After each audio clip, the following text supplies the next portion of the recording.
A new bill quietly introduced by Congress last week is causing quite a stir among civil liberties groups. The brainchild of Senators John McCain and Joe Lieberman. The bill would give the U.S. government the power to indefinitely detain terror suspects without charge or trial and to interrogate them for their quote-unquote intelligence value. And it doesn't make a distinction between U.S. citizens and non-citizens. So does this sound kind of scary to you? Well, joining us now to talk about that is RT's Lucy Kavanaugh. Lucy, hello. So some concerns. I mean, this is kind of a no-duh question, I guess, but there are some concerns. And what are the concerns here? Yeah, well, I mean, people see this as yet another example of overreaction by the government in the name of national security. I mean, the frightening thing about this legislation is that it effectively gives the U.S. military the right to detain American citizens in the name of national security with, absolutely no recourse to correct the situation if someone was, for example, detained in error. The bill is worded so broadly that it basically could, throw you or I or anyone into jail for being perceived as the war on terror. And it doesn't really set any limits in terms of who makes the decision about that perception. And so, if, say, we speak out really strongly against the government and it's somehow perceived as being a threat to the United States, we can see ourselves locked up, held by the military, interrogated, held indefinitely, and all without a basic right to, an attorney or a public trial, and et cetera.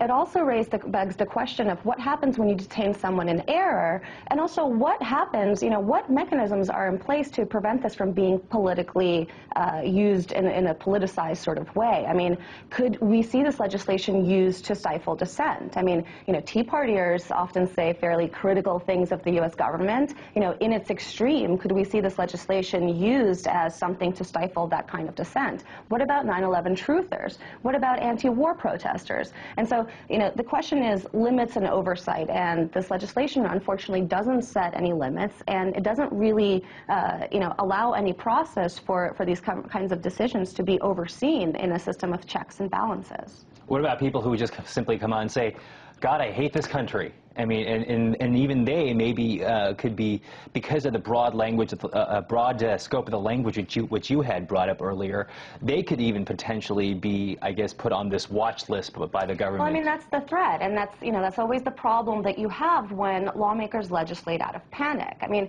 we've seen the reaction to the Christmas Day bomber and the guy that drove the airplane into the IRS building. We had the Pentagon shooter, and I think, Congress is a very, very reactive body. And a lot of times when something happens that scares Americans, a lawmaker says, okay, hey, this is a frightening situation. I'm up for re-election. I want to look like I'm being really tough on terrorism and like I'm standing up to the terrorists. And so there's this rush to sort of, quickly legislate without thinking through a piece of legislation. And a lot of times we end up subverting values that we take for granted in this country, like democracy and freedom, in the name of national security. And I think, Americans definitely want the government to be proactive in terms of, addressing the terror threat, but I don't remember going to the polls and voting to, take away my constitutional rights. Do you? We have just about a minute left, but you brought the examples of the, I call him the Underoos bomber, and also Joe Stack.